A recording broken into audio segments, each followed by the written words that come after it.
when they disappear. No tears for black girls, like they were never here. But we remember, we'll speak their names. Their stories matter.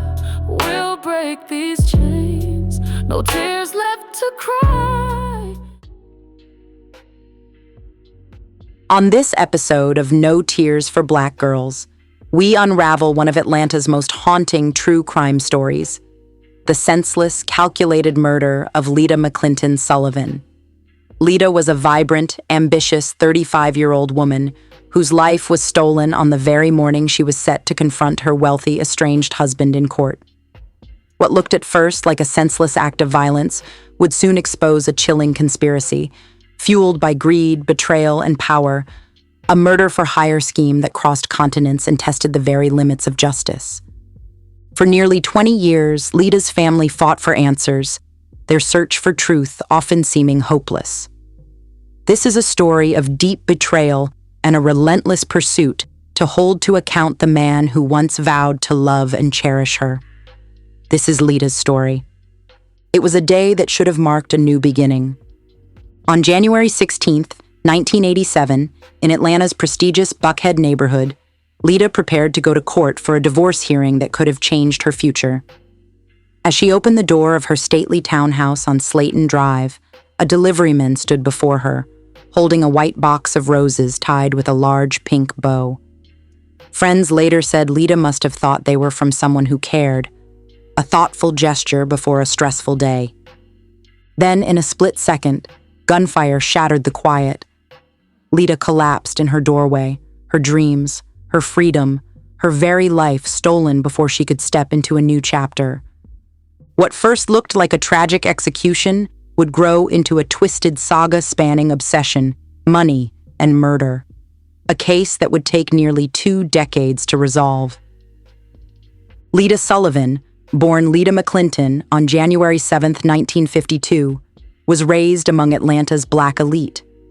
Her father, Emory McClinton, was a trailblazing executive with the U.S. Department of Transportation. Her mother, Joanne, served in Georgia's state legislature, breaking barriers for black women in leadership. The McClintons were respected socially and politically, symbols of the city's rising black upper class in the wake of the civil rights era. Lita and her sister were determined pioneers, first black students at St. Pius Catholic High School, thanks to Joanne's persistent advocacy. Lita herself would shine at Spelman College, where she majored in political science and criminal justice, aiming first for a legal career, before passion for fashion swept her away. She graduated with honors and soon became a buyer at Rich's department store, Atlanta's iconic retailer. Lita's effortless style and magnetic personality made her a standout in any room, and her mentorship left a lasting impact on young women across Atlanta. Judge M. Yvette Miller, now on Georgia's Court of Appeals, credits Lita for inspiring her groundbreaking path as the first Black Miss Macon. Lita's life took a fateful turn at Rich's when she met James Sullivan, Jim, a wealthy, older white businessman from Boston. Their romance was headline material. Just a decade after Loving versus Virginia legalized interracial marriage, their union challenged deep-seated taboos. Jim was nearly 11 years her senior, with newly inherited millions and a reputation for arrogance that unsettled her family. He was only the second white person to marry into the McClinton family. Despite her parents' misgivings and the racial hostility of the era, Lita agreed to marry Jim after a whirlwind courtship. But cracks appeared quickly. Just before the wedding, Jim revealed he'd been married before and had 4 children, facts he'd kept secret. The day before they wed, he handed Lita a prenuptial agreement. If they divorced, she'd receive only $2,500 a month for 3 years, a pittance given his fortune. Lita signed, still choosing love over doubt. On December 26, 1976, they married in a ceremony Jim's family refused to attend. Their move to Macon, Georgia only deepened Lita's isolation. Racist neighbors left garbage and watermelons on their lawn, a cruel message. Jim's affection gave way to control. He placed Lita on a strict allowance, and her world shrank. By Christmas 1982, a card from Jim's mistress confirmed Lita's worst fears. She confronted him, but he stonewalled and denied. She stayed, signing a post-nuptial agreement that offered only modest support if they ever divorced. In 1983, Jim sold his business for $5 million, and without consulting Lita, bought a Palm Beach mansion, Casa Alita. He chased high society, leaving Lita behind in a cold, unfamiliar world. Isolated and depressed, she finally convinced Jim to buy a second home in Atlanta, but the marriage had collapsed. Multiple affairs, including one with a woman named Suki Rogers, finally drove Lita to leave him in August 1985. Back in Atlanta, Lita flourished again. Surrounded by family and friends, she entertained, mentored, and found new love. But her divorce battle with Jim grew toxic. Despite the prenuptial and postnuptial agreements, Lita believed she deserved more after sacrificing a decade of her life. The battle soon turned ugly. A friend's husband secretly recorded her phone calls and sold them to Jim for $30,000 in the hope of using them as leverage in court. On the morning of her murder, Lita was just hours from a hearing to contest the prenuptial agreements. That rainy Friday, when she answered the door for a man presenting a box of roses with a pink bow, 2 gunshots rang out. One struck Lita in the temple. A neighbor witnessed the killer fleeing. Within 40 minutes, a collect call was placed from a highway rest stop 34 miles away to Jim Sullivan's Palm Beach mansion. The murder rocked Atlanta's elite. The brutality, the timing, the setting in Buckhead all pointed to a crime of calculation. Suspicion fell immediately on Jim Sullivan. He'd stand to lose millions if the divorce went against him. But he was hundreds of miles away, with an alibi, and there was no physical evidence tying him to the crime. The case stalled. Lita's family refused to give up. Friends and civic leaders packed her funeral. Jim's absence stood out, a final rejection that was widely remarked upon and remembered to this day. 8 months after Lita's murder, Jim married his longtime mistress, Suki, but legal troubles followed. He was convicted of perjury and briefly jailed for illegal firearms. During their divorce, Suki testified that Jim had confessed to hiring someone to kill Lita, boasting, "In Georgia, you can hire those people for nothing. You can do anything you want." Still, hard proof was elusive. In 1992, Jim was indicted on federal conspiracy charges, but the case was dismissed. In 1994, Lita's parents won a $4 million civil lawsuit against Jim, supported by testimony from Suki and a jailhouse informant. But the Florida Supreme Court overturned the verdict. After appeal, it was reinstated in 1997. By then, Jim had disappeared. The breakthrough came in 1998, when a Texas woman saw a TV program about Lita's murder and recognized the story. Her ex-boyfriend, trucker Philip Harwood, had confessed to her that Jim Sullivan paid him $25,000 to orchestrate Lita's killing. Harwood admitted his role and pleaded guilty to voluntary manslaughter, agreeing to spend 20 years in prison in exchange for his testimony, though he claimed he wasn't the trigger man. His confession and his girlfriend's testimony finally unlocked the case. An international manhunt began.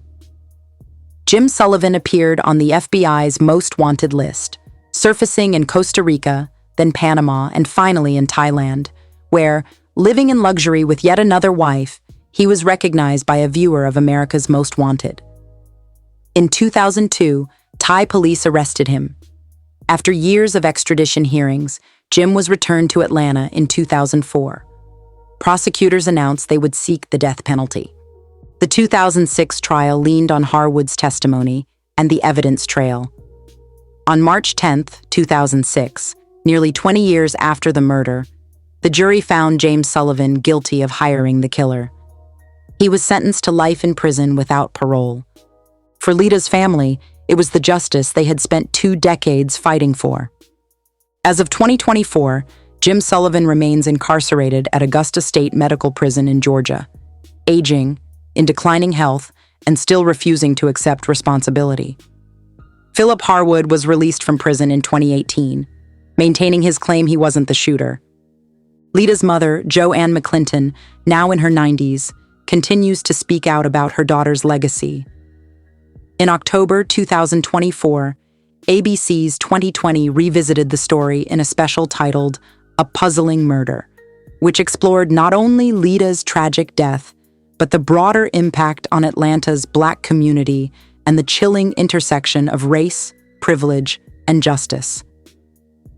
That same year, Deb Miller Landau's book, A Devil Went Down to Georgia, Race, Power, Privilege, and the Murder of Lita McClinton, brought a new generation into Lita's world, exploring the deeper undercurrents of race, class, and gender that shaped the tragedy and the long struggle for the truth. Lita McClinton's story is now forever woven into Atlanta's history, a cautionary tale, a challenge to remember Black women whose lives and voices have too often been silenced by violence and power. Lita was just 35 when she was gunned down, a daughter, a friend, a woman trying to reclaim her life. Her death was calculated cruelty. Her memory lives on. The long fight for justice was more than a courtroom victory. It was a testament to her family's love and the unrelenting pursuit of truth. For her parents, it was never about revenge. It was always about justice. May Lita McClinton rest in peace. If you or someone you love is experiencing domestic violence, help is available. Call the National Domestic Violence Hotline at 1-800-799-7233 or visit thehotline.org. Coming up, we're proud to premiere Bouquet at the Door, from the soundtrack for J.C. Reedberg's upcoming novel in the No Tears for Black Girls series, Dead Mike, launching August 29th on Amazon Kindle, just in time for Labor Day weekend.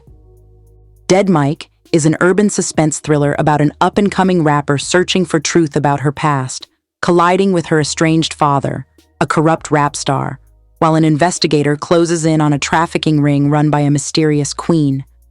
With jaw-dropping twists and page-turning suspense, it's set to shock and delight fans of this series.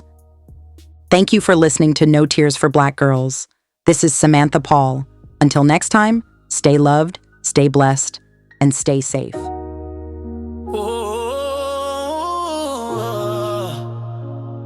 JR3 on the track.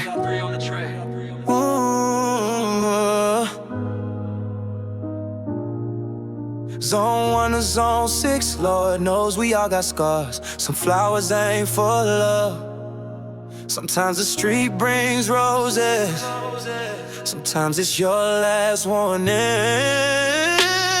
Mama said keep your head up, streets gon' test your faith. Peach tree blooming, but these blocks still carry their weight. Hustle every sunrise, praying that the lights stay on. All these pretty faces, but some hearts done turned to stone. Lover and designer, sweet talking through his goatee. Said he built me kingdoms, but his promises was cheap. ATL after midnight, secrets spilling like communion wine. Brought me roses, but grandmama taught me trust was divine. Roses at the doorstep, pistol tucked behind the stem. Bouquet at the door, Lord knows I never trusted them. Every girl from Kirkwood to Cascade know the game we in. Beauty on the surface, but there's bodies in the wind. Bouquet at the door, red like blood on Georgia clay. Flowers for the fallen souls. Now the streets gon' sing my name. Bouquet at the door. Atlanta rain can't wash my pain, but legends born from struggle, and my spirit broke these chains. From Old Fourth Ward to West, and they whisper when I pass. On 3 angels got my back, but serpents in the grass. Money turned my lover to a demon overnight. There's lessons in betrayal, every scar to earn its stripes. Shot ring out in Buckhead, echo through the Mechanicsville. Mama burned that sage, but my heart still chill. Rose on every corner where another soul got took. When I'm gone tomorrow, let my story be the book. ATL skyline watching over me, ancestors in the midnight air. Bouquets where the pain been planted, but I found my peace in prayer. Every flower at my doorstep got a testimony to tell. Bouquet at the door, red like blood on Georgia clay. Flowers for the fallen souls, now the streets gon' sing my name. Bouquet at the door, Atlanta rain can't wash my pain, but legends born from struggle, and my spirit broke these chains. It's always been roses and warnings in this city. Bouquet at the door, turn my pain into a ministry. Every ending's just his story. Bouquet at the door,